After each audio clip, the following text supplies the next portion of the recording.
whenever you come in, that's fine. So listen, a lot of people will ask me, like, why did I decide to move back to Guyana? Because so many people are adamant that they would not move back to their home country, whether it's Guyana, Jamaica, Trinidad, wherever it is that they're from. They've spent their entire lives, or some of them when they're as adults, but they just would not come back. Sometimes they don't even go back to visit.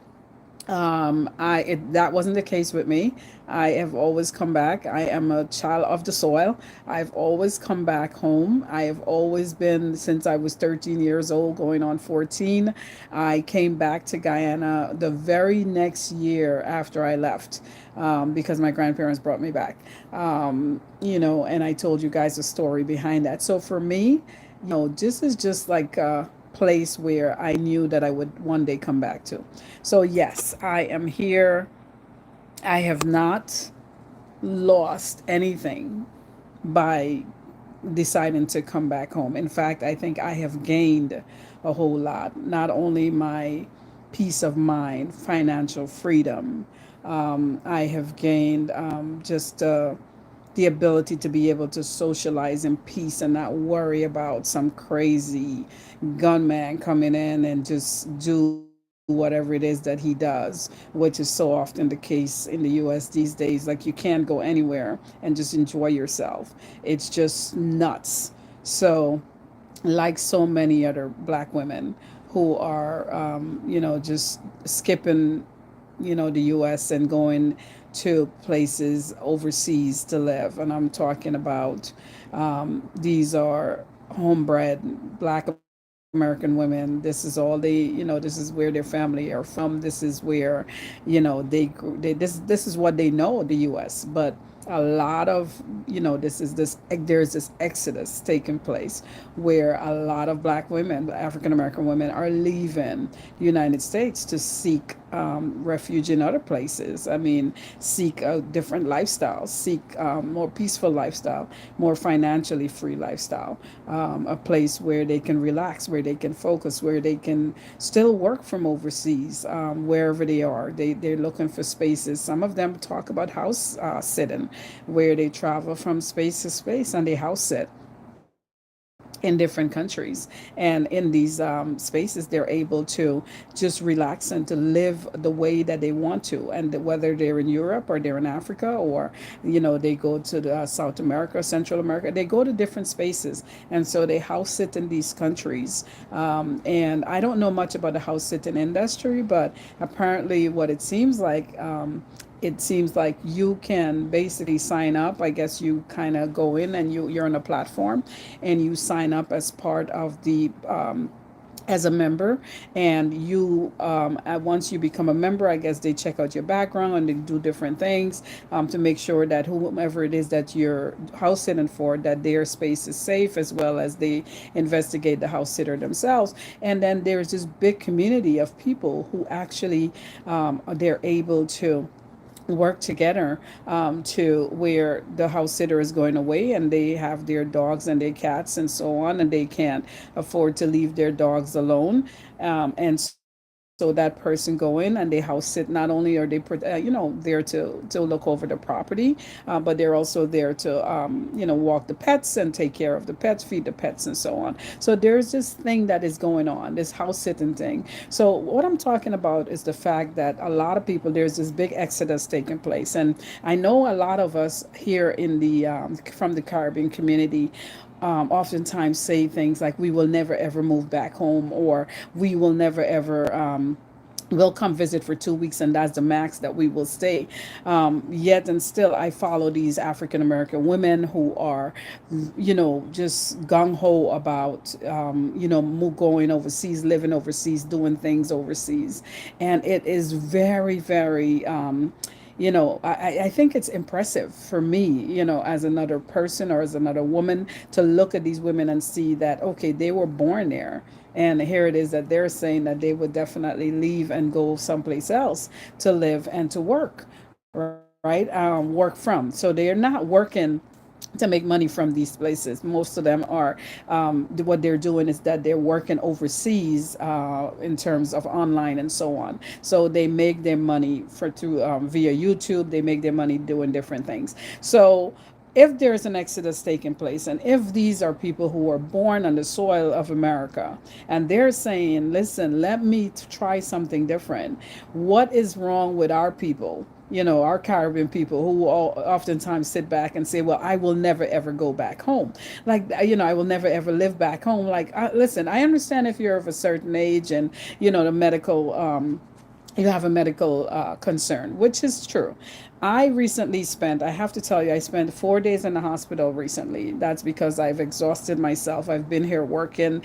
I have done so much to, just drag my body to its core. And I ended up spending, 4 days in the hospital, which was not a bad thing, for me, because I really needed to slow down, honestly. But this time that I spent in the hospital, I observed everything, and, coming from overseas and understanding, what it takes, to be a patient, and to or understand being a patient in a hospital, and understand what it takes for, or it takes good service to make sure that you're comfortable. It takes, good doctors and good nurses, and, everyone that comes together, even the cleaners for the rooms and so on, those people who clean the rooms. Those things matter, right? I mean, so here it is that I'm in the hospital for these 4 days or so.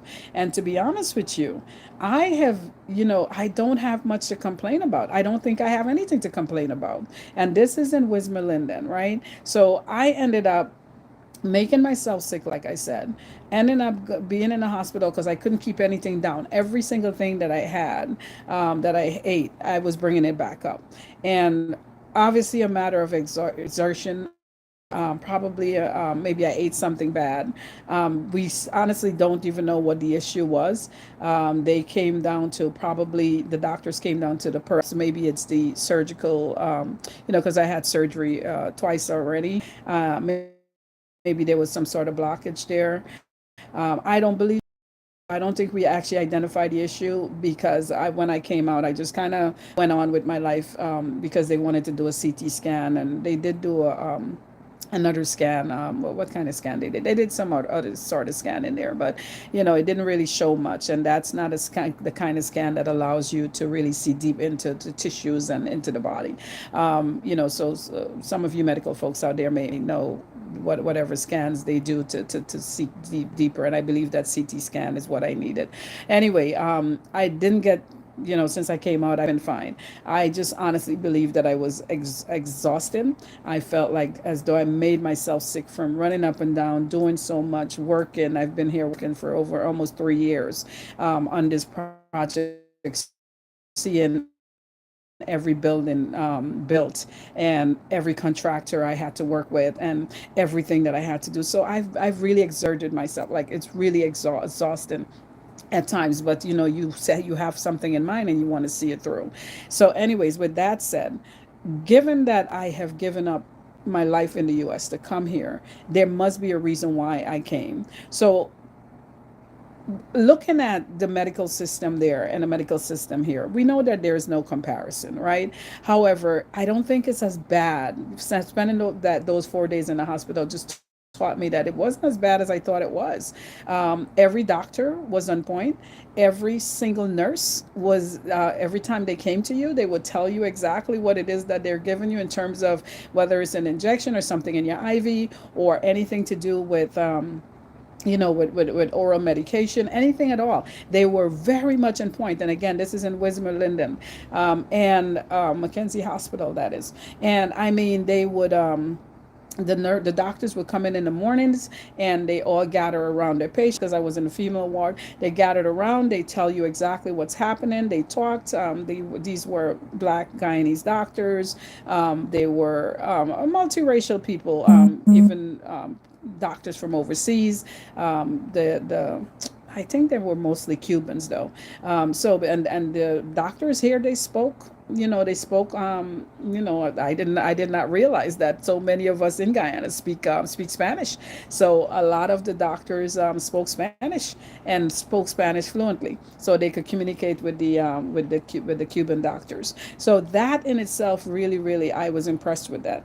I was impressed also with the fact that the nurses treated you very well. They were very professional.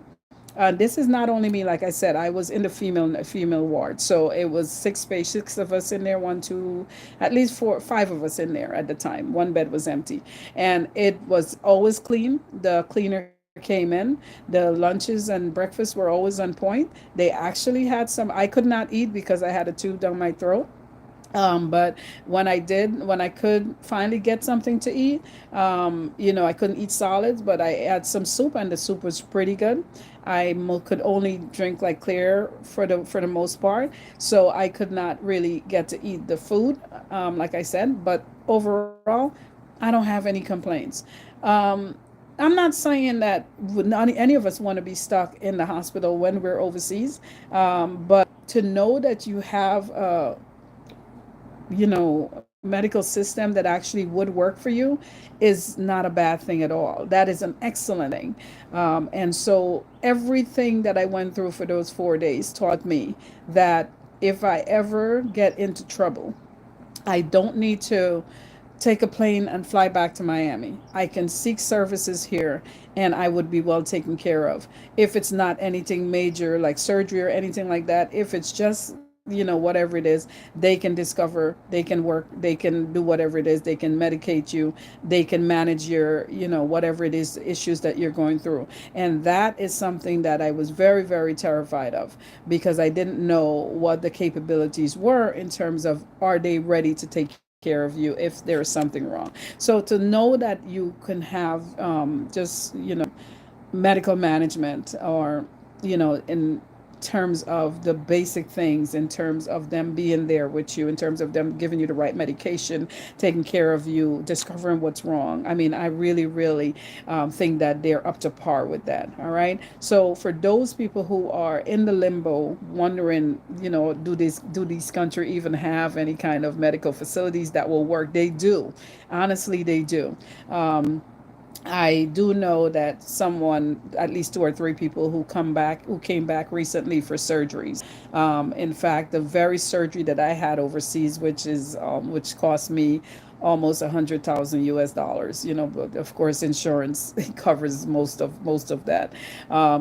Is this very surgery that person, those two people came back and got here for free, and I'm like, oh man, But I'm glad for the fact that I have the opportunity to be in the U.S. to have the best services. However, those two people, they're just fine. They got their surgery done, and in fact, my girlfriend from Jamaica, she just got the same exact surgery in Jamaica, and she paid a quart of the money that I paid, not even a quart. So hey, these countries may not have the best of everything, but it's good enough that people can go and they can get their services, their medical needs met. And if you need to fly out, then you do, right? But at least you have services enough to help you to that. Well, they won't kill you. All right, they won't kill you. Their service is good enough, and it's well done. It's well done. They have systems in place, and I mean, nothing was confusing. They were nurses who came in at a certain time. Like, let's say we have one nurse on staff from say 9 o'clock to 3 o'clock. That when the 3 o'clock nurse takes over, or the next nurse takes over, they come in and they tell you again what their names and what it is that they're going to be doing with you, and so on. So the very protocol that we expect in the U.S. and we see in the U.S. is what I saw here, and I was very, very glad to see that. So thank you for listening to that part. So medical wise, it may not be the exact same, but you don't need to worry so much that you will forgo a great experience in coming back home just because you're terrified that they don't have anything in place. That is not true.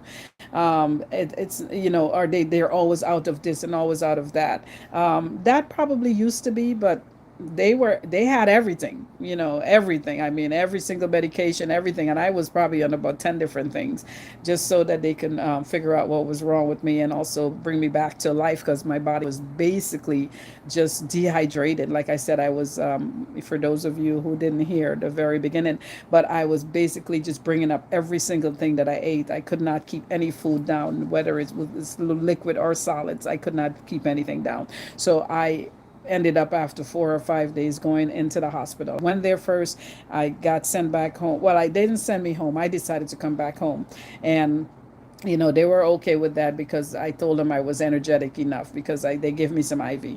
Then I went back again, and at that time they were, he was clearing me to go, and something just told me, no, don't go, because you're going to be back here, because I didn't think I was strong enough.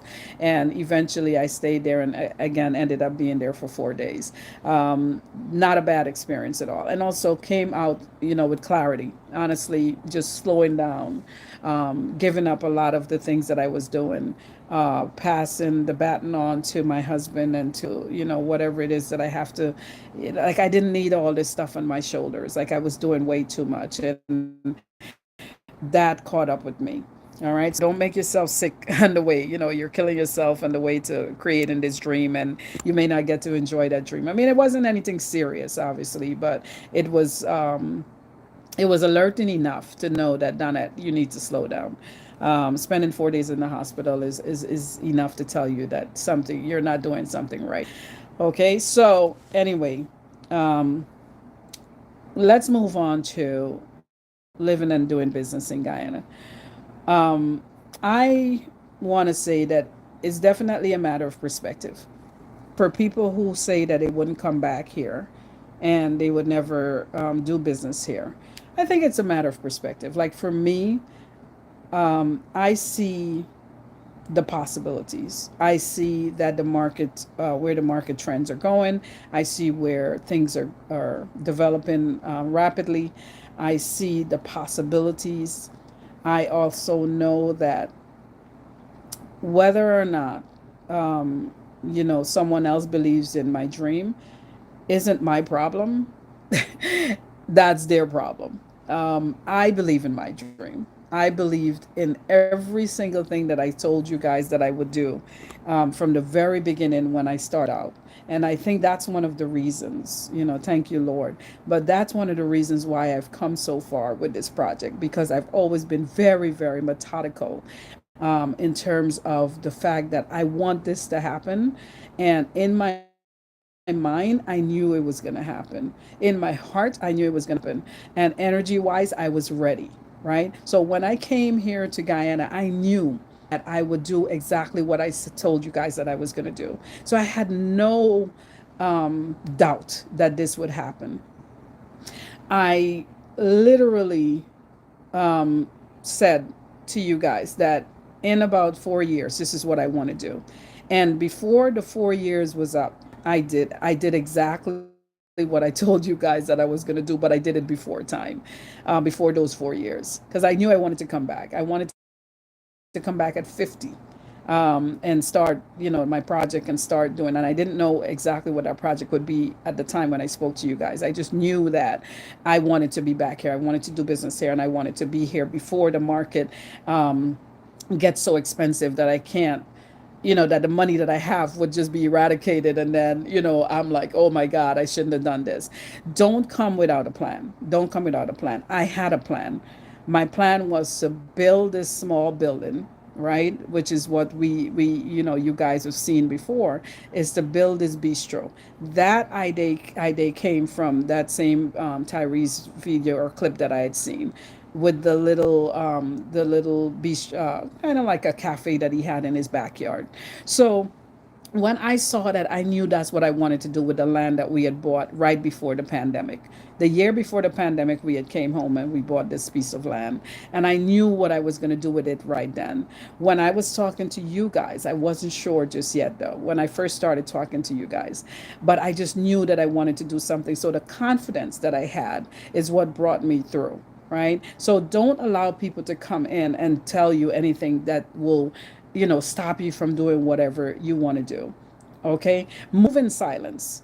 I told you guys before I told the people around me, because I kind of knew that what happens online is that people aren't, you don't know them, they don't know you for the most part, so they tend to be more supportive of you. Somehow when it comes down to family and friends and so on, that doesn't trickle down very well, that support system. So I just kind of moved on from those, forgo the people that I knew personally, and I went straight to just telling people online that didn't know me, right? So I knew that you guys would be more supportive. All right. I was there and found it very frustrating dealing with people. Found a lot of very unprincipled and dishonest behavior. Absolutely, DePaul. Let me just say something to you, or DePaul. Let me just say something to you. You're right about that. But one of the things that I told you guys in the very, very beginning when I came home was that I personally operate very differently. I did not expect what I got from the U.S. Principal, people who travel, and principals, people who tell you, I am going to be there for 3 o'clock and they're there 10 to 3. I did not I did not come expecting people who you could pay half of your money to and know that they're going to show up. I already knew the market that I was dealing with, and I think most of us understand that. But the people that you're talking about exist everywhere in this space. You are absolutely right about that. They're very unprincipled. They're very dishonest. I don't know if how many ways I can say this. They're dishonest, and this is the reason why I ended up staying here as long as I did. Because when I came in initially, I was supposed to go back to Miami.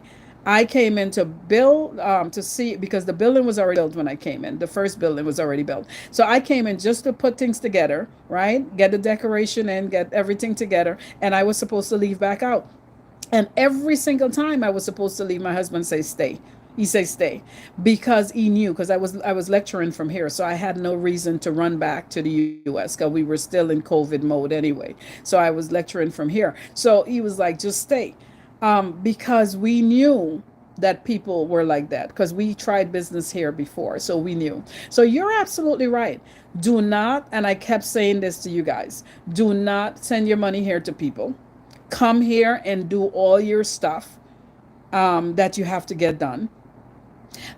Do not, let me just advise you right away, with this as well. Never ever pay a contractor up front. Pay them according to what it is that they're doing for the day or for the week. If you have agreed to pay 20% down, right, to that contractor, do not give them a penny until you are done seeing that percentage of work done. Now, you may say, you know what, times are hard, he needs food, he has a family. You may want to give them a $10,000 up front or $15,000. Work with something that you can still get a day's work out of. Don't give them it before.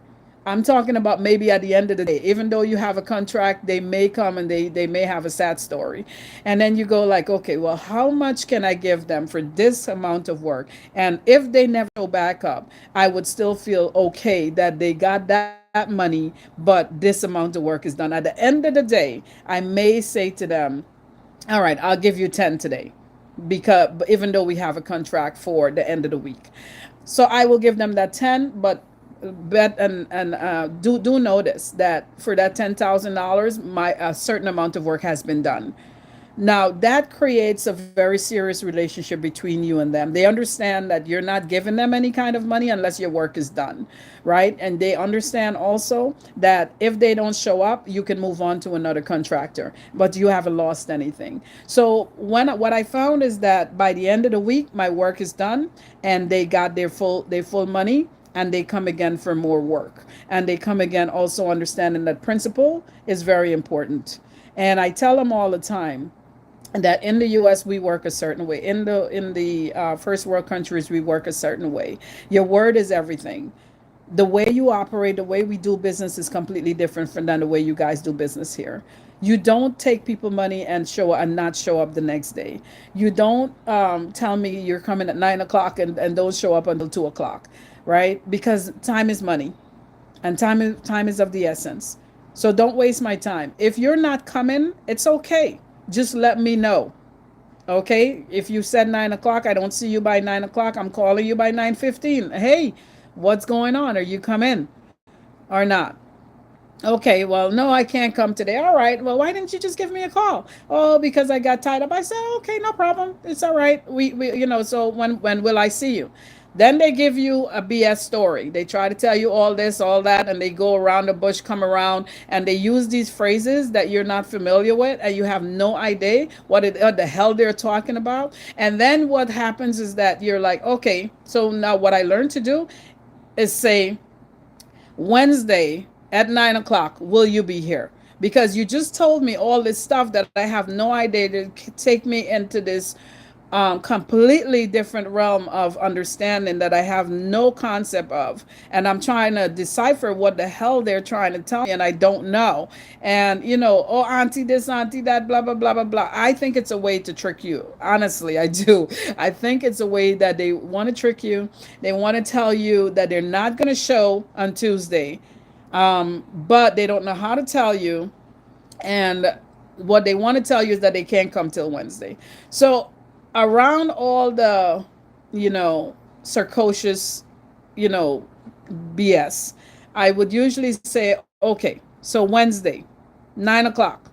Is that all right? Because basically that's what I gather from whatever it is. Oh yeah, yeah, that will work. That will work, Auntie. No problem. Let's do that. Then 9 o'clock, by 9 o'clock on Wednesday they show up. So for me, I just had to keep this thing where they understand that I have principles. I travel on, and I don't want you guys messing with me. Um, 95 to 97% of the contractors that I've worked with were extremely good at what they do. And they were very good at letting me know they're not coming. The 3% were the ones that honestly just kind of rocked my brains at times. But if they were good, I didn't want to lose them either. So I would work with them for Wednesday, even though I knew that they had told me they were coming Tuesday. And I didn't get upset. I didn't argue. I didn't fuss. Because I found that if you start arguing and fighting with these folks, then they feel somehow empowered to leave you hanging. So I would just be very humbled and quiet and be like, okay, well, I'll see you on Wednesday. Not a problem. All right. So, and then I usually say, well, I have something to do today anyways, but so you should have just called me to let me know that you weren't coming because, now I can go about doing that. Oh, yeah, yeah, go ahead and do it, Auntie. No problem. So I'll see you Wednesday. So, yeah, you're right, though. But if they can scam you out of your money, they will. And I'm not holding my mouth to talk about that. That is true. This is why I got exhausted to the point that I ended up in the hospital because I have to do everything. If I call a taxi driver right now, for example, DePaul, I'll tell them, hey, can you stop by and pick me up 3 boxes of orange juice? Now, I know the orange juice only costs $500, right? But in Guyana, prices do change. But how much would it change? It shouldn't be more than maybe $40 difference. Now, I would tell them 3 orange juices. I am expecting to pay $1,500 and plus the $500. And oftentimes I tip. I tip a lot, right? So I will give them an extra $200 or so, or $300. Doesn't matter what it is. Whatever it is, I give them. And the next thing I would find out though, from when they get here, some of them they would be like, oh, it's $2,000 for the orange juice, like say for example, or 1880. Like, oh, really? What happened? Because it was $500 when I bought yesterday. How come it's five? But I know the prices fluctuates here, so I can't argue with them. But for me, it doesn't sit well. So what I would do is I would go just get my orange juice on my own because I don't want people making me a fool. I would rather give you that extra $300 or $400 than for you to think that you have to scam me $300 or $400. That is just ridiculous because that's not a whole lot of money. But the fact that you think you can play me like that, I don't like it. So then I would be offended and I would feel like as though I can't trust you. What else can I trust? Can't I trust you with if I can't trust you just with orange juice, right? And $1,500. So yeah, I do understand your position on that, and I think you're absolutely right. So, and it's frustrating, but I have not allowed myself to go that route with folks here because I honestly just control my space and I control who I work with. I control, when I say that, I'm not telling people what to do. I just know what I want and I tell them what I want. And when I tell them what I want, they tend to work with me to get it done. I treat them well, I treat them with respect. I don't, overwhelm them. And I'm not like an helicopter type of boss, or if you want to say contractor. Right. Well, I am the one who's contracting them. So I'm not, but I'm not hovering over them to do when I give them a job. I expect them to do it and I expect them to do it well. When it's done, whatever phase they're at, I go and I look, or in between every once in a while, I'll take a look to see, make sure that they're doing the right thing and that I'm happy with it. But I don't sit there and just watch them all day.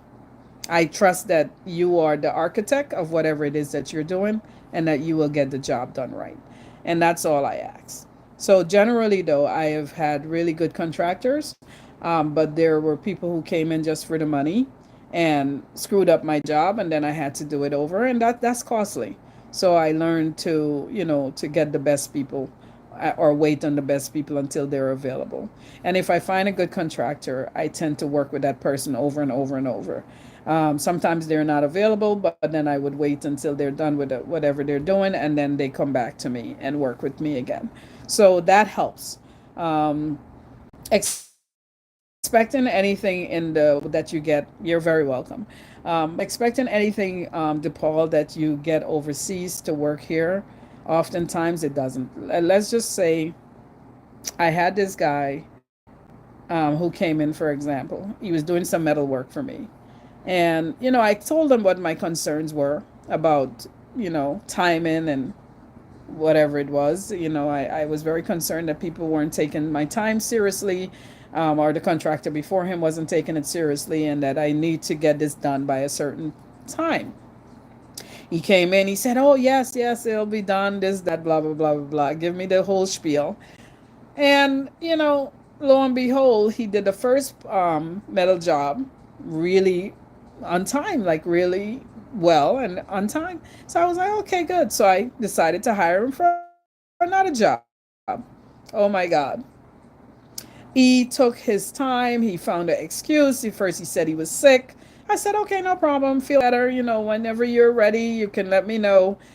Oh, yes, I'll be there next week for sure. Next week came. He didn't show. The following week came. He didn't show. The following week. And then finally, like about 5 weeks later, I decided to call him back again on the same task because he's really good at what he does. So I was like, let me call him back. Oh, yes, I'll be there. I'm going to come. Didn't show.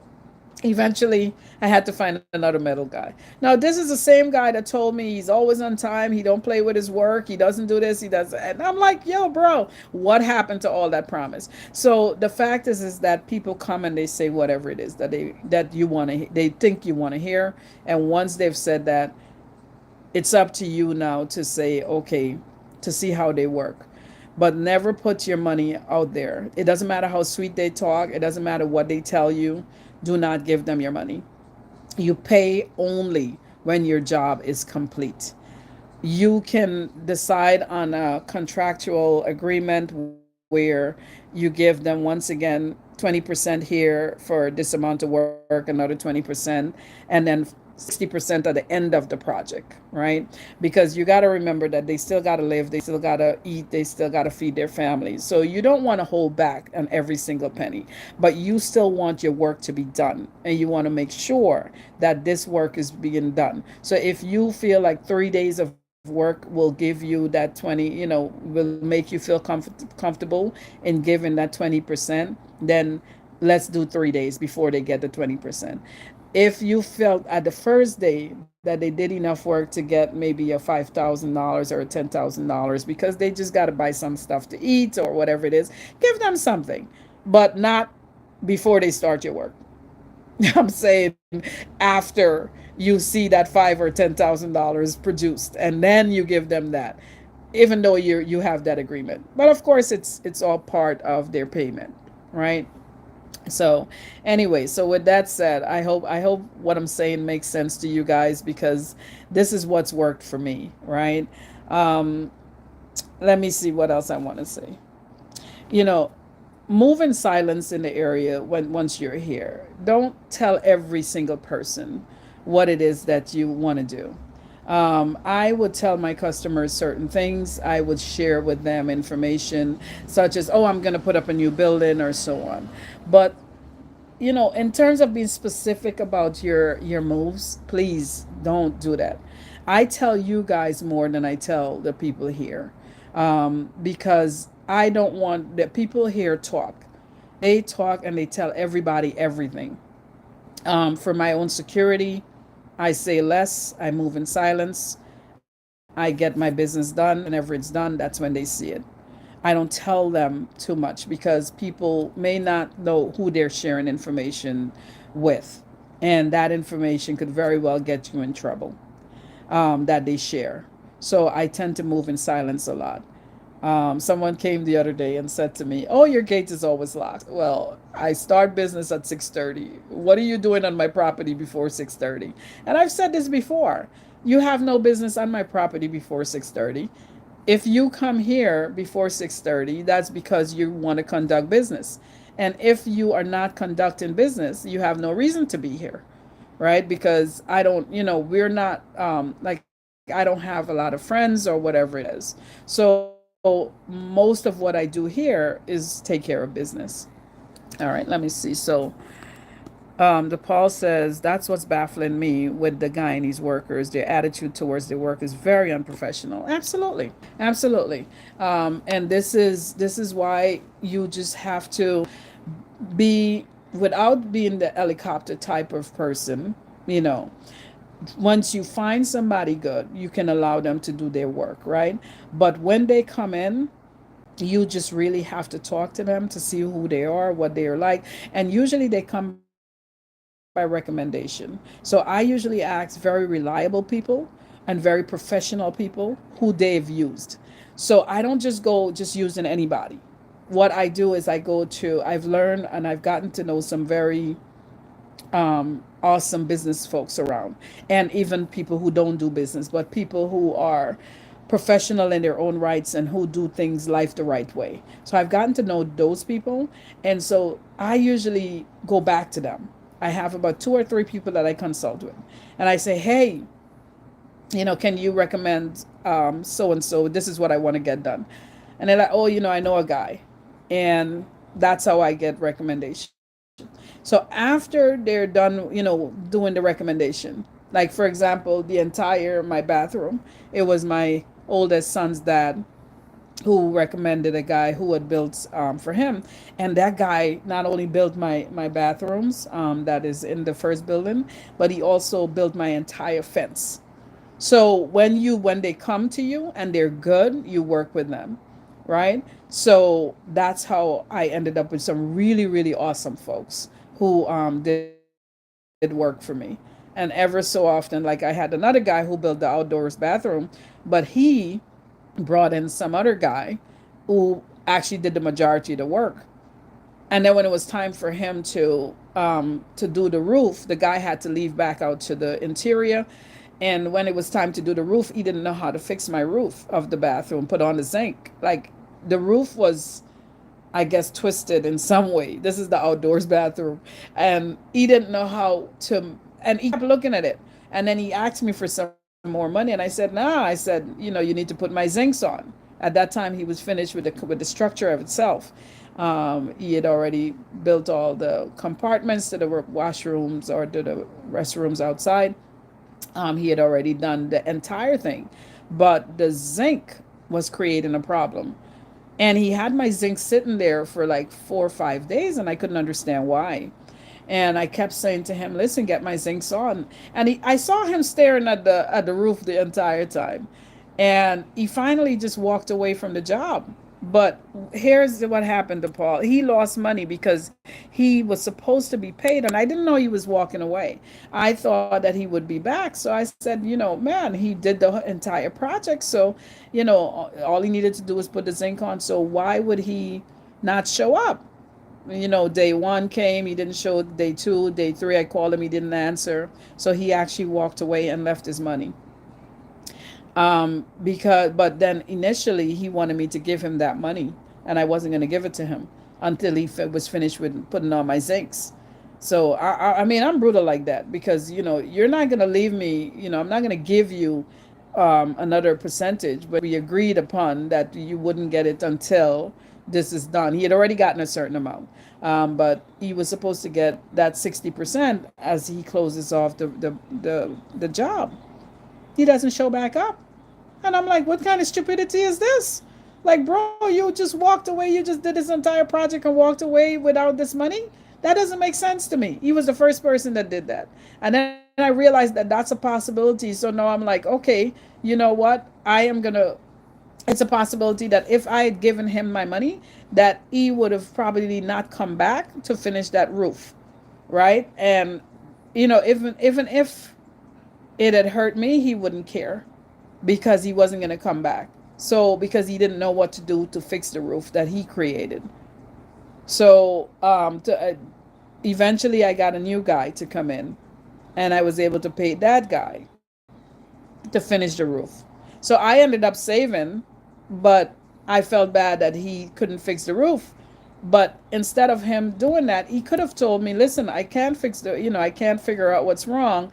But since I've done the job, can you give me, the money for doing the construction of the restroom, but keep back enough to pay for the zincs to go on. But I guess he was ashamed, so he didn't say a word, and he just walked away. I don't know what it was, or embarrassed in some way. I don't know. But anyways, with that said, it just goes to show that you really have to keep a firm head in this space, because people will, if I had paid him, he would have just walked away, because he honestly couldn't figure out the roof. When the other guy came, he too had difficulties, because the rafters were on kind of lopsided, and we didn't really see it. But then the neighbor just came up at the fence one day and said, measure this. And then he measured it. And, this is for the new guy. And he said, measure the other, rafter. And came, what happened was that one of the rafters, one set of the rafters were longer than some, but to the naked eye, it didn't look like it. But we realized, my neighbor said that it was like 8 inches off, and that's the reason why the zincs were lopsided, even when the other guy came. So then he had to redo it and fix it all up. And anyway, I spent a little bit more, but it was worth it. So the zincs are perfect now, but I don't know why this guy couldn't figure that out. Looks like to me that he doesn't know what he's doing, but he probably wanted to try it, and that explains why he had the other guy do most of the work on the construction, and then another guy came in and he did the cement work in terms of plastering. So, anyways, with that said, you really have to again keep your head on. I don't know. I think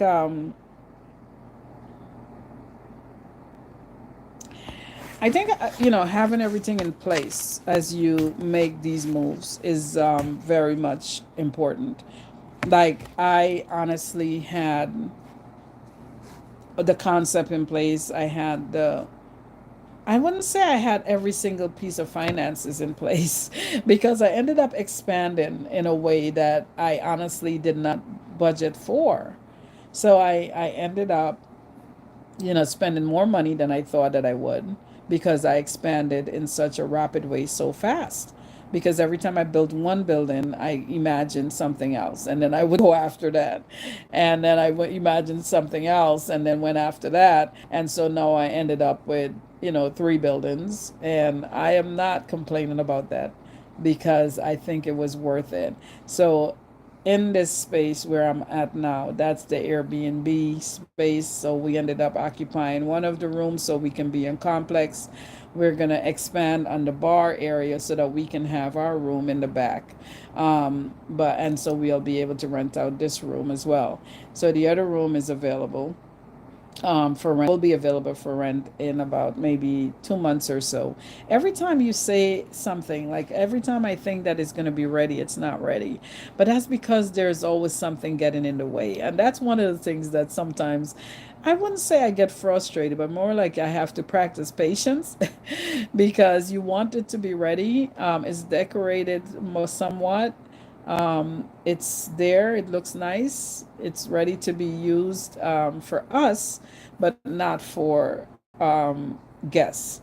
Um, I still need a pump, which is going to be a sub pump to carry the waste from the building to where the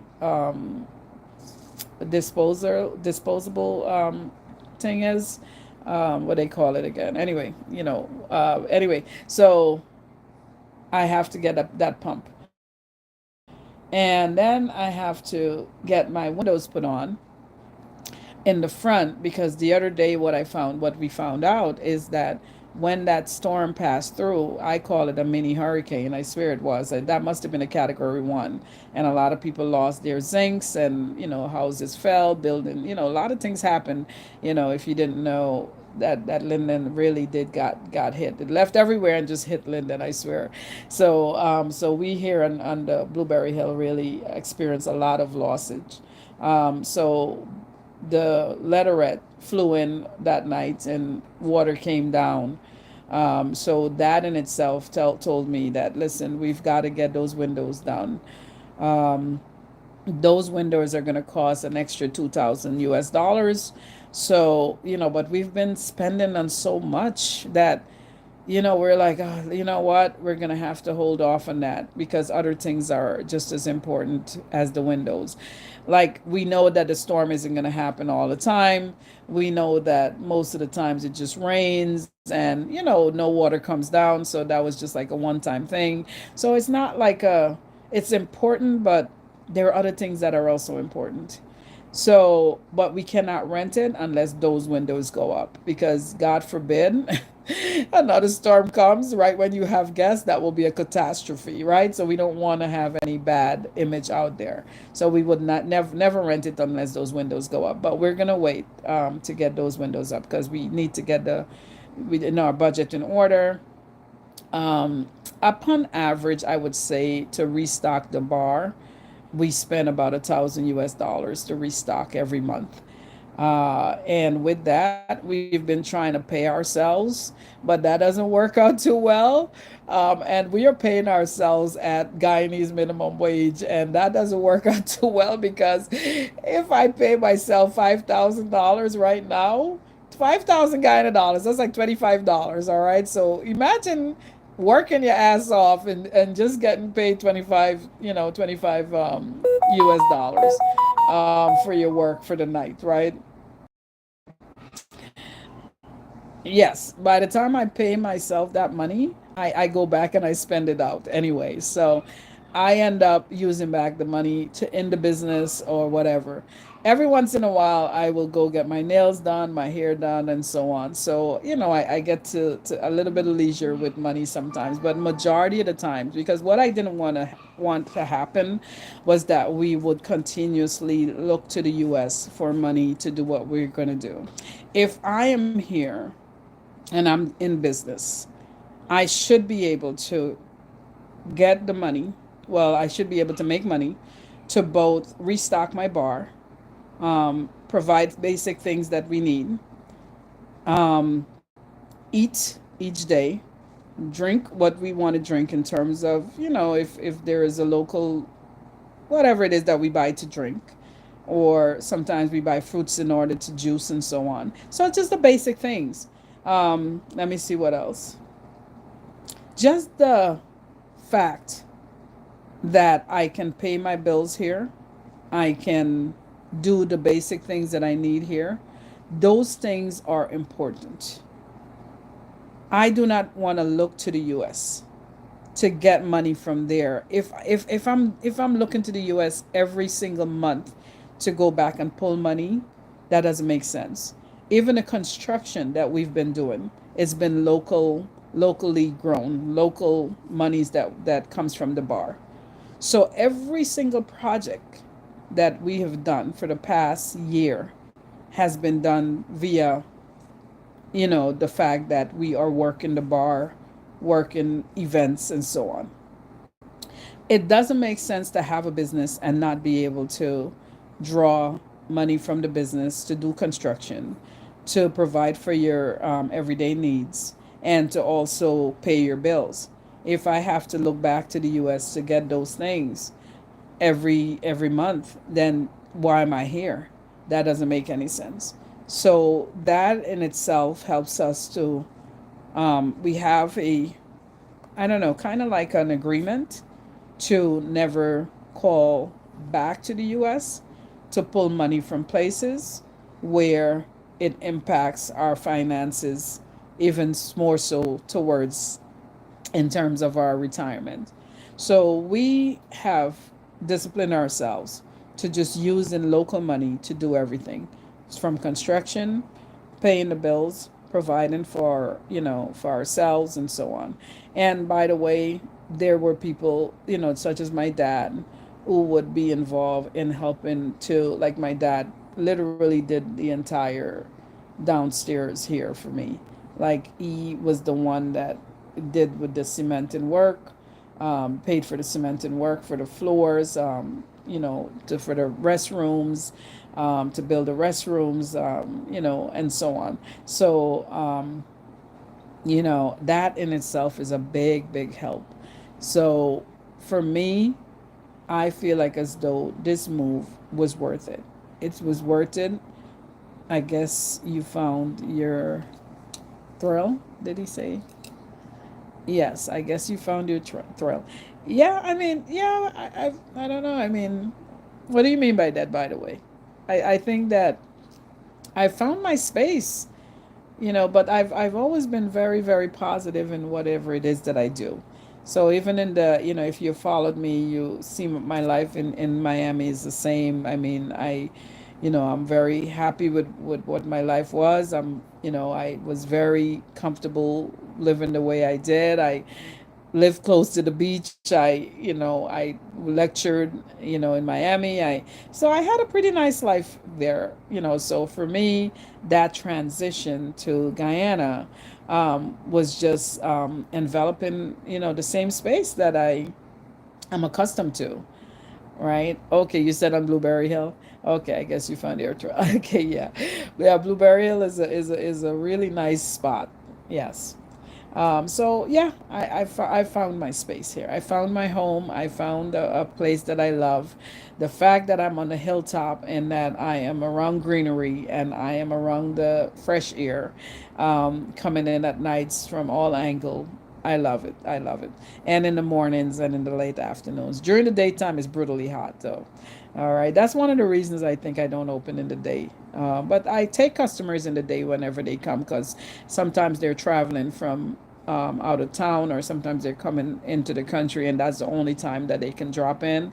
And so I definitely take them. I don't want to, disappoint them. And of course, it's money. So you want to make sure that you're making your money. You're here to do business. So not here to turn every customer away because you don't want to be open at a certain time. So I don't do that. I let customers in. Um, don't be lazy. This is one of the things that I found. Living and doing business here in Guyana, you can't be lazy at it at all. And it's, because I think that some people probably would go into the idea that, oh yeah, I'm in Guyana, I don't have to do much. No, you have to work the same way you worked in the U.S. A lot of the things that you have adapted to in terms of being up early, getting the work done, doing your meetings, whether you have for me, I've always gotten up and I did my prayer before. I did a little bit of yoga, a little bit of stretching, and so on. So I still do those things, not as much as I used to in terms of yoga, but definitely I'm starting to stretch more and to do certain things, just so to keep myself healthier. Um, I put positivity in all my projects. Like I said before, if I say I'm gonna do something, I do it. I embrace the fact that it's gonna be done. I know that all I have to do is work it. I can't be lazy at it, and I go forward, and that's it. That's just the way I've always operated. Um, for example, I get up in the mornings. Sometimes I'm up by 6 o'clock. Because Guyanese people, they get up, I swear, they're up, let's say about 6 o'clock in the mornings. I hear my neighbors up, or sometimes 5:45. Once the sunlight hits, or day breaks, I should say, they're just there, working. Sometimes they're washing and so on. So I get up early and I wash. I get up early and I clean out the bar because the night before, even when I don't have, like when we are closed Tuesday, Wednesdays, I still get up and I go into the bar and I wipe the floors because we've used it because we're in and out. And you always want to be prepared for if customers come. I wipe the countertops and so on. I wipe the floors. I may have it smelling fresh, so on and so forth. So for me, I get up and I do what I need to get done. Every once in a while, I sleep in, but it's not, you're not here to just, to sleep and just, unless you're in full retirement and have nothing else to do, that's okay. But I'm not, I'm here to do business. So I got to get business done. Right. I cook. I generally, when I do cook, I cook early because the lights will go off. So that's one thing that I think, DePaul, I guess you can, you probably know something about that. That, Linden always have blackout. I don't know about Georgetown, but we have blackout in, well, Wisma. I think Mackenzie don't have blackouts like Wisma do. We have blackouts. I swear they say it's like Christmas fairy lights because it's just always in blackout mode. Um, so I do cook. I try to cook early when I do cook, and but 95% of the times I get up early to wash and to clean. Right. I also try to take a shower early at times because you don't know if people are going to come in and they want to talk about, some event that they're going to have and so on. So I always try to get ready early so that in case people drop in. But a lot of times I'm just in the yard sweaty because I'm working. There's something there to do. I regret not bringing in a washer and dryer, so because I'm still washing. I'm washing with my hands, and that is not cool. So, but um, now that I'm done using my privileges to move back home, and getting that tax break. I don't know if I don't know how much it's going to cost me to buy a washer and dryer and ship it, or if I should go ahead and purchase it here. But yeah, that's something that I have to do because that isn't working out for me really well. My hands are too tired, and my husband washes too, so I can't complain. That it's not like I don't get help.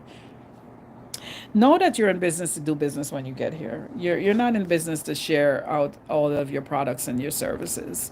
I take my business very seriously. I charge whatever the market charges in terms of for cocktails and so on. So I don't overwhelm my guests with prices. But I know what my space is worth in terms of and what my energy is worth. When I first got here, I allowed some folks to make my prices, and that is something that I had to go back and revamp because they were basically charging what the corner store would charge, or one of the little mom and pop shops that you will stop at, and that's not what I created. I created a venue that people can come to enjoy and to be able to feel special, and it's a certain mode. I spent a certain amount of money on this project because I wanted to do business in a different way. So for me, but my prices here are it's up to what market price is in where you if you go buy anywhere and buy a cocktail, uh, it will be the same price. Um, is there money to be made here in Guyana? I think so. I think so. I think that a lot of people underestimate the possibilities.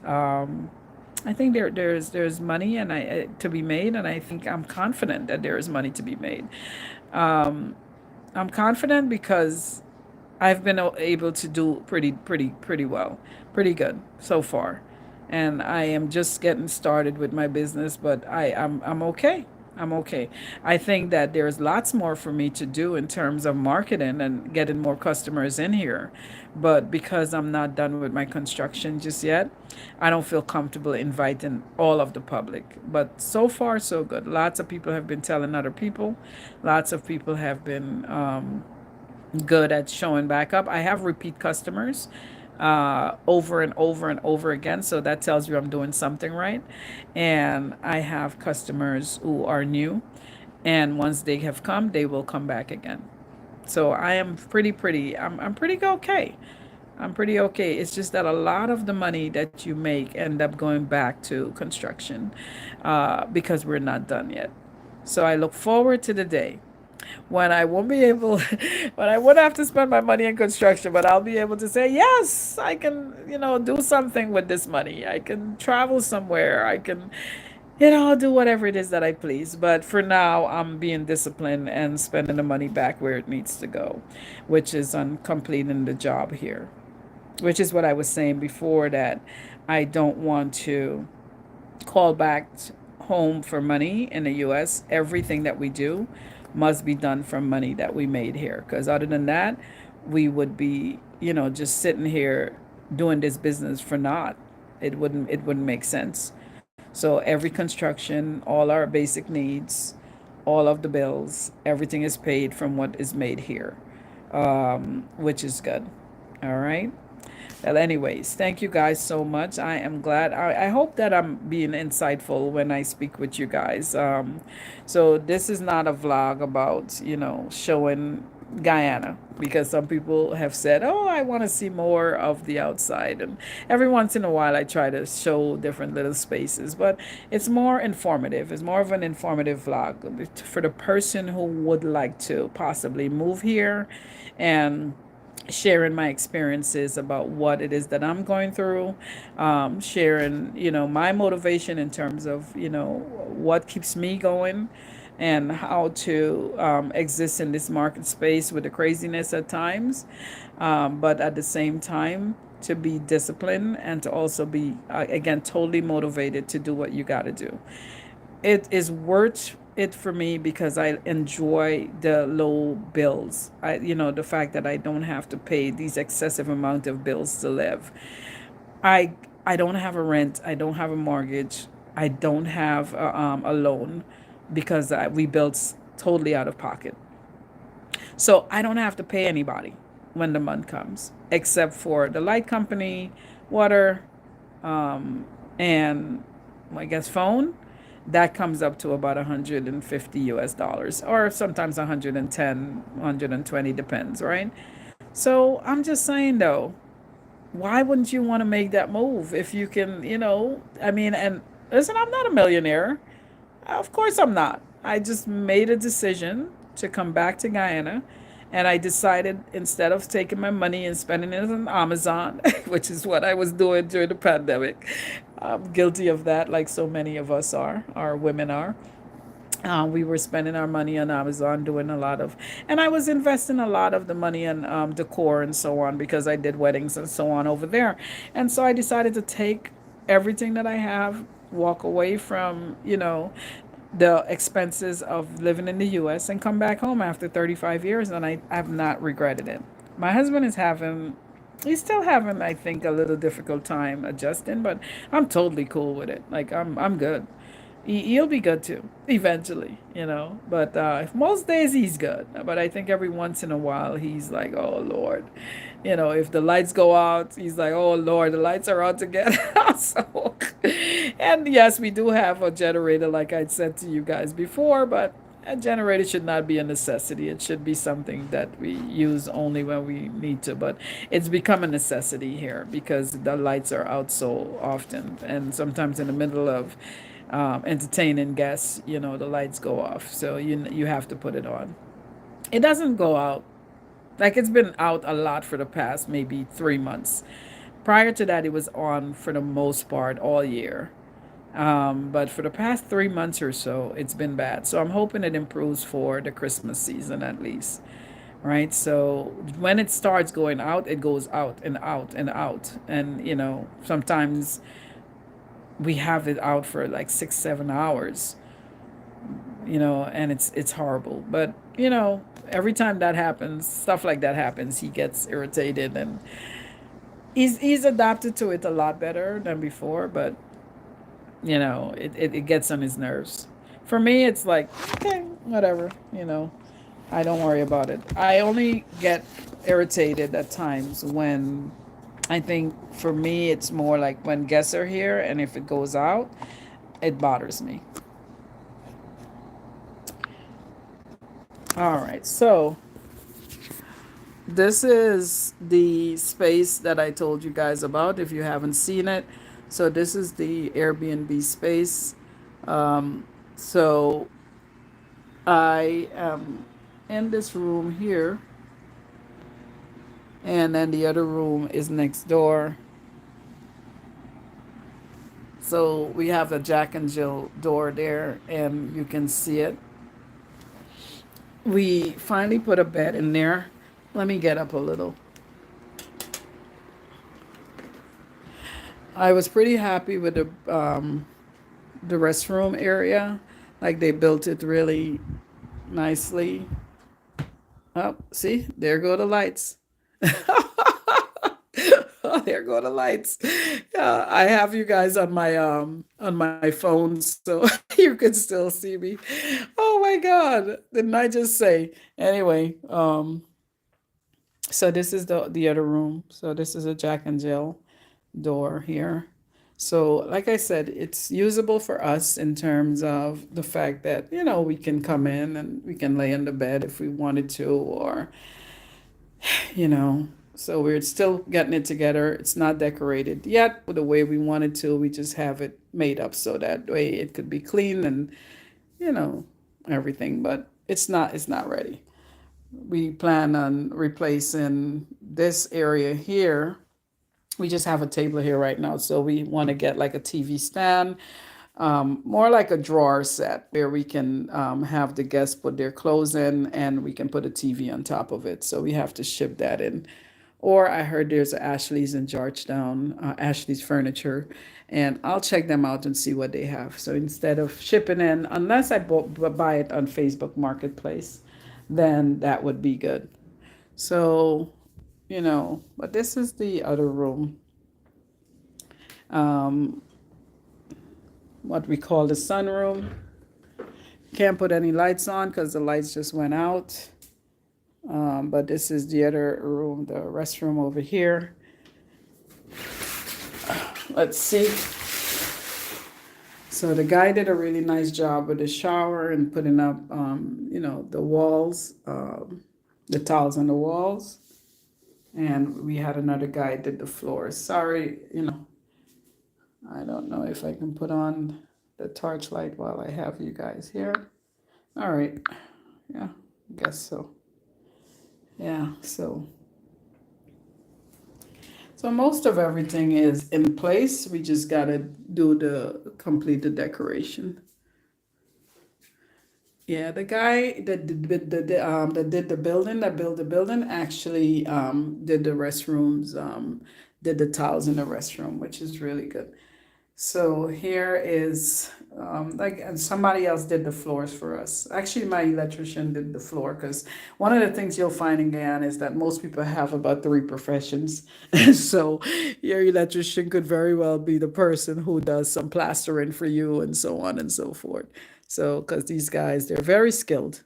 And that's one of the things that I can say. They know they're if they're good, they're good. Some of them just are sloppy and don't do good work. And if you can see my door, you see how you can see through it? This is what I'm talking about. But I think that that's not their fault. I think the building of itself is set in a way where it's going downward because the guy who originally built the floor, that's the guy that I was complaining about earlier, who didn't do his job well. So therefore, the flooring determines how the building is eventually set.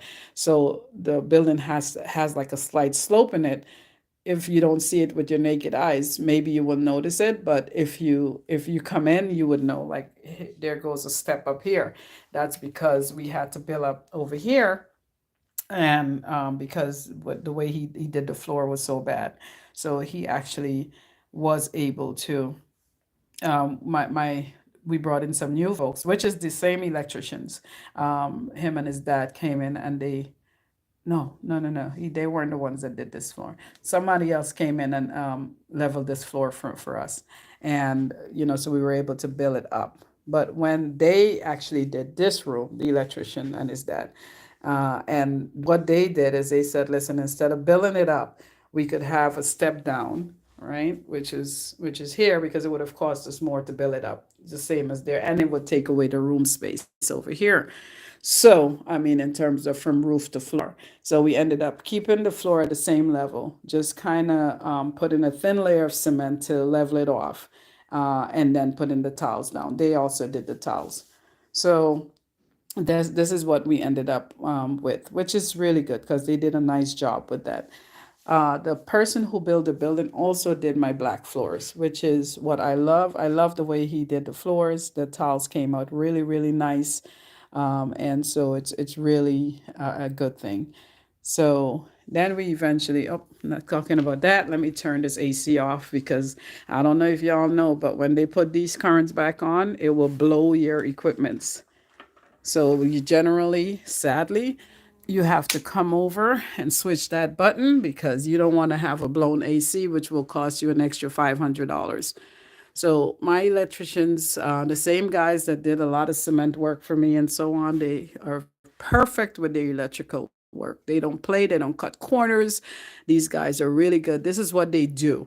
But the other stuff, in terms of the cement stuff, is what they, side hustle things that they know how to do, and they will do it for you. So, but these doors that doesn't hang right, because the building of itself isn't perfect, perfectly structured, because the flooring wasn't structured the way it should be. It wasn't leveled. So we have to get someone to come in and be able to seal the door without it being ugly. So we haven't done that yet. My husband did a magnificent job. We still haven't been able to complete it. There was space between the flooring of the top of the building and the connection of the bottom of the building. So I bought some molding, and he was able to get them up there, but he still has to go. So you can still see like little creases. So we're gonna try to get some potty it, but he did a really nice job with just nailing in the what do you call it, those moldings. So it looks it because before there was much more sunlight and AC escaping. So he did that over here too. But because the building of itself isn't level, the molding of itself can't be perfect either. It can't fit perfect. So he's gonna try to just potty the creases, so it'll be less escaping of the AC once we get our AC over here. Notice we already have the AC thing set up over here. So when we do get the AC for this particular room, it'll be going right over in this corner here. So yeah, but pretty much that's it. And let me just pull back these blinds. Oh, the rod for there's certain things you're always going to have to ship in. The rod for the shower, I couldn't find it. No matter where I looked, I couldn't find it. So my husband brought it back from the US, to hold for the towels, because all they have is these strings that you can buy. And I'm like, no, we're not doing strings. So we ended up, my husband brought it in when he went back to the US, so that we can have the shower curtains hung on those. Yeah, so pretty much that's it. But what can I say? It's been a journey. But is it impossible to do it? No, I don't think so. I think that it's really just a matter of making the decision that this is what you want to do, and you do it. You just bring in what you already know, and you make it work for you, right? So thank you guys so much. I've been saying I was going for a while, but I'm definitely going now. Thank you guys so much for listening to me and hanging out with me. It's been well over almost an hour and 15 minutes. So even though I don't come in often, when I do talk a lot. So at least you guys are able to see more content from me in terms of information when I do drop in, even if it's even if it's every couple of weeks or even 2 3 months, I will drop in and eventually I talk you to death. So thank you guys so much, and thank you for being with me. And yes, I'm here. I'm happy to share my experience. And I am Donette once again. I am here in Guyana at my Airbnb. I moved back from the U.S. after 35 years to build my own Airbnb and my bar. And I'm sure you've seen my bar before, so I didn't show it to you today. But if you want to check it out, you can just go to one of my other YouTube videos and see what my bar is like or my bistro is like. All right. So thank you guys so much once again. And do have a blessed weekend. Take care, DePaul. Thank you. Later. Bye bye.